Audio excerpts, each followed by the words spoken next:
Hey everybody, this is Greg from 9V Games, and today we are going to be doing a review for Legend of Zelda Ocarina of Time for the 3DS, or Ocarina of Time 3D, if you want to get crazy about it. You see me? Okay, you can see me. I gotta look in a reflection of my TV. Normally for reviews I like to show gameplay, but unfortunately I can't really show you gameplay of a 3DS game because you won't be able to see it in 3D, and there's absolutely no point to it.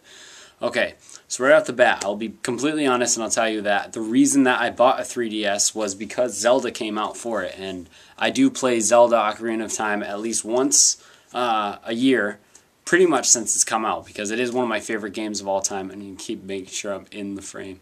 I've played it once a year, pretty much every year since it's come out. And I just think it's a great game, and it never gets old because every Zelda after that, and before that, has followed pretty much the same story.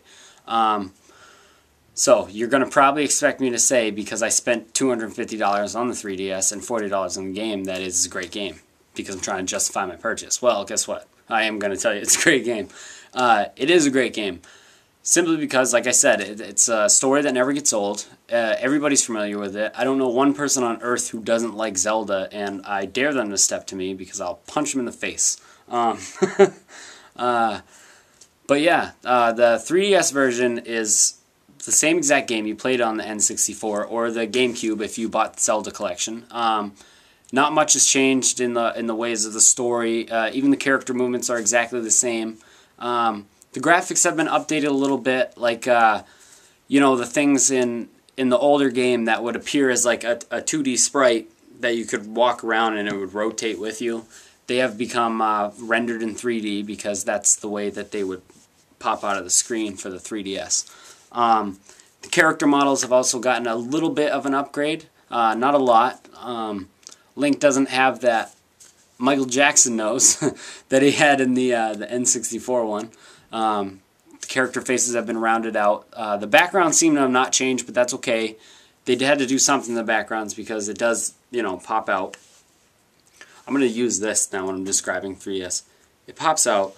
And I guess the main draw here is, how does the 3D look? Well, honestly, you know, we went to PAX and we got to see like Kid Icarus and all that stuff, games that are coming out.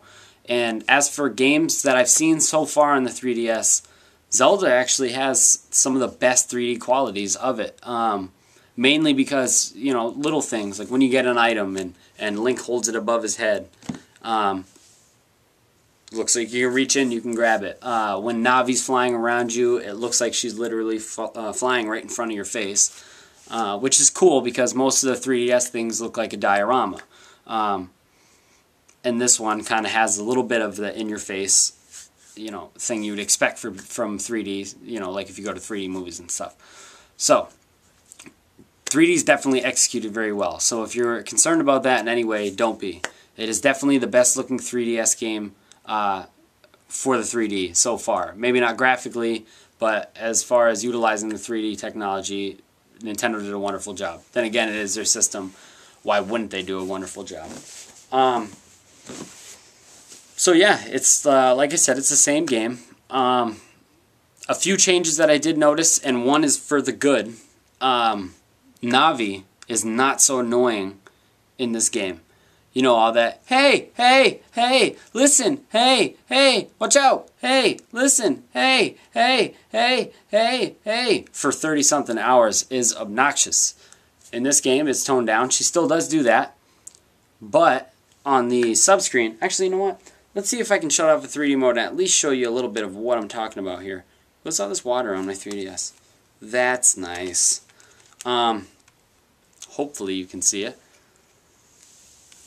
The subscreen down here is what holds all of, you know, your items, and you can select your ocarina, and right up here, when Navi has something to tell you, it'll blink and it'll show Navi.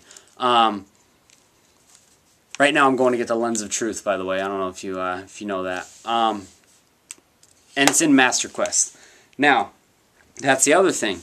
If you bought the Collector's Edition for the GameCube, or even the Zelda and Master Quest scenarios, you can't select Master Quest right off the bat when you start the game. You actually have to play through the main in order to unlock the Master Quest, which is good, because I think that new players of this Zelda, which are probably younger kids, I think they really need to suffer through the original Water Temple in order to claim that they beat a Zelda, because I don't care what you think about Master Quest.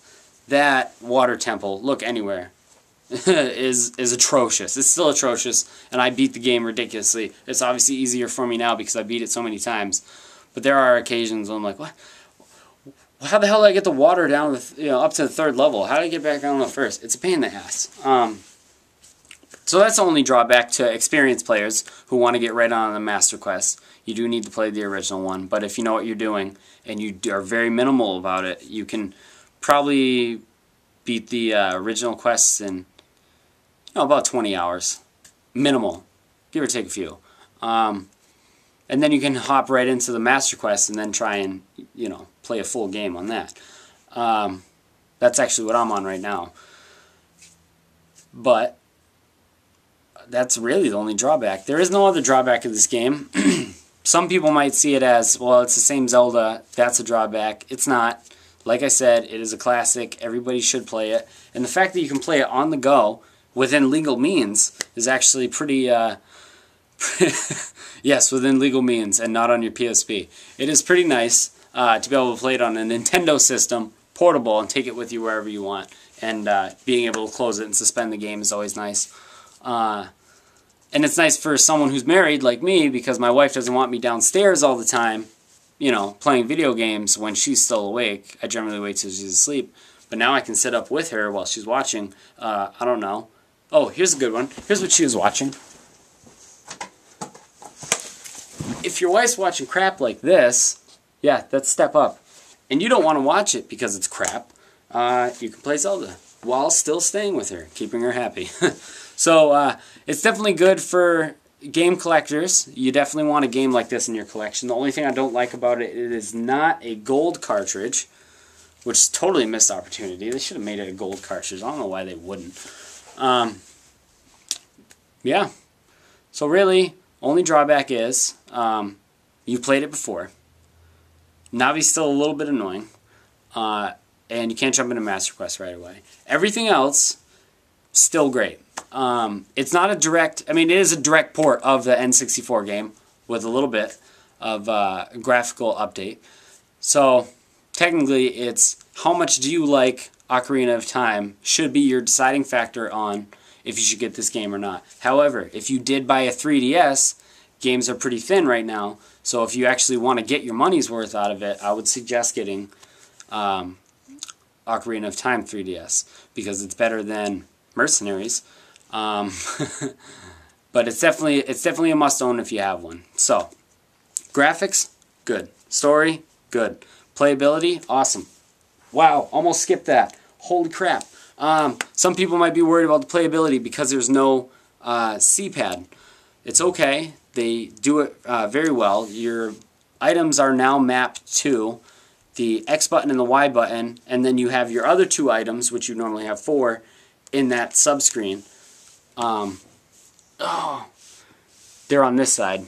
And all you gotta do is select them. You can use a stylus. I've been using my finger. Really. And then you have your ocarina, which is always tied to this.